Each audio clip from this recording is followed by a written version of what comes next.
this book so far. It reminds me a lot of, what is that movie with Leonardo DiCaprio? The Beach.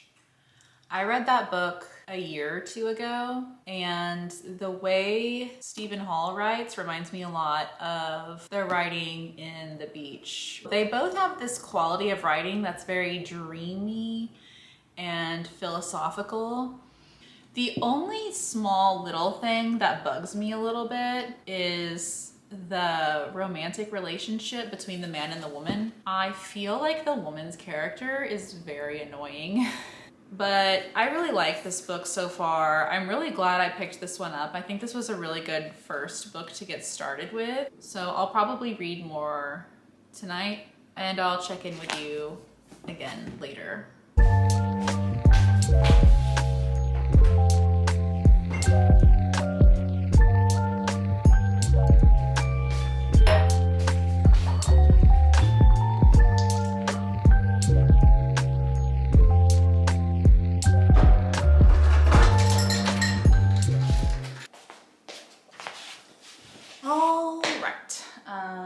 Let's see where we left off. I am currently on page 220 out of 430.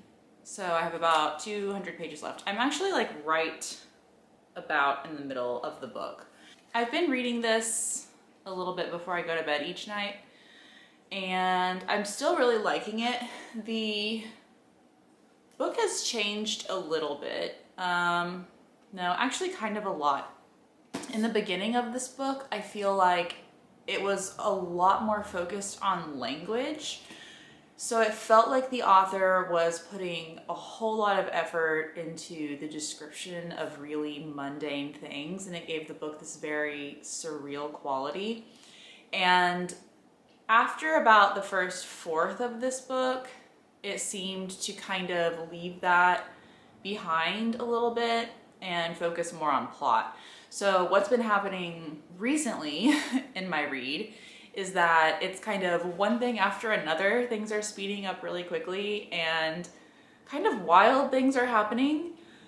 Still very surreal, but not so much focused on language, the language in which it was written, as much as like the action itself and how weird it is. So I'm still really liking it, but I think I did like it better in the beginning when it was really emphasizing like the beautiful language. That was probably my favorite part. I'll probably read about 20 pages here this afternoon, and I'll give you little updates as I go along.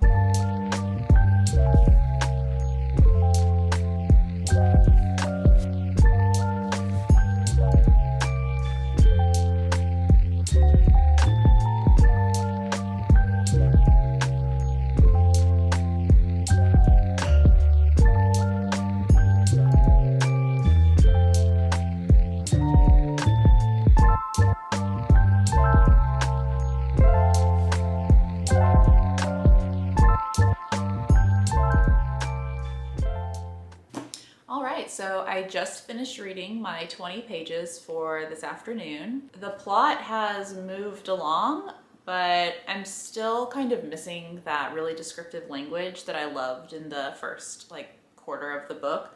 It seems like the rest of the novel is probably going to just be a progression of this journey that the characters are on. I still like the book and I'm still interested in where it's going. It's just that for me, it's maybe not like the amazing experience it was in the beginning.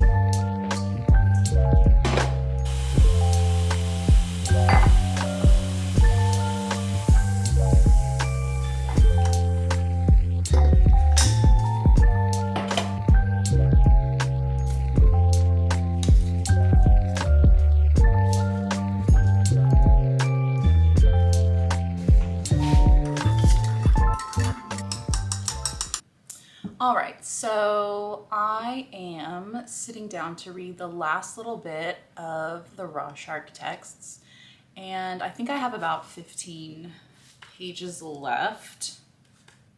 So this shouldn't take me very long, and I will let you know what I thought of the book when I'm finished.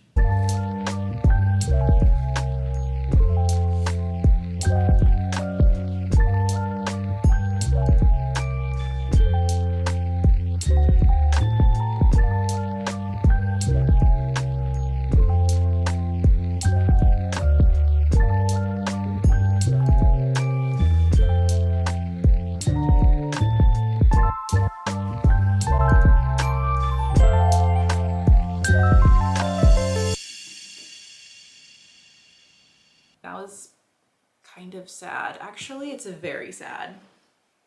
And the ending actually makes me sort of put the whole book into a different perspective now that I'm done with it. And the whole middle part that I wasn't in love with, I think the ending for me kind of saves that a little bit. It makes it a little more maybe thought-provoking than I originally thought it was. I'm still not quite sure what to really think about the ending. I think it's safe to say that it was written as an ambiguous ending and that it's up to the reader to decide what really happened and what's real and what's not. I think this book has a lot to do with grief and processing grief and the aftermath of grief. And in the end, it just sort of leaves me with like this really sad feeling. But I guess sad in a good way, in the way that the author was probably intending. I don't know. I think when I was in the beginning of this book, I think this might have been a 5-star read for me. When I got into the middle of the book, I thought this was more like a 3-star read. And then for me, the ending kind of probably bumped it up a star again. And overall, out of a 5-star rating, I would probably give this a 4. I think it was a really interesting text. The reason that I started reading this book in the first place was because I found it on lists that were describing books that were like House of Leaves. I think I would say that the book itself is not similar to House of Leaves as a book and as a series of events and as the way in which it was written. I wouldn't say any of that is very House of Leaves like, but at the end of the book, I think that with the Rorschach texts, I do feel this sort of like lingering emotion about it. Like, I don't think it's the type of book you just close and then immediately don't have any more feelings about it. I think that this book sort of conjures up a lot of feelings at the end, and that's similar to what I got from House of Leaves, is that it was a book that sort of made you feel a certain way when you're reading it, and then it's something that when you close the book, you don't just forget about it and move on to something else. But House of Leaves is one of those books that I think people, for the most part, continue to think about and continue to feel some way about. So in that regard, I would say that I got what I was looking for out of the Rorschach texts. But I think as far as looking for a book that the text itself is like House of Leaves, I think I might have a better chance of finding that with the book S, which is the next book that I'm going to be reading and also making a vlog about. So if you enjoyed this video, then be sure and stay around for the next one, and I'll see you guys then. Bye.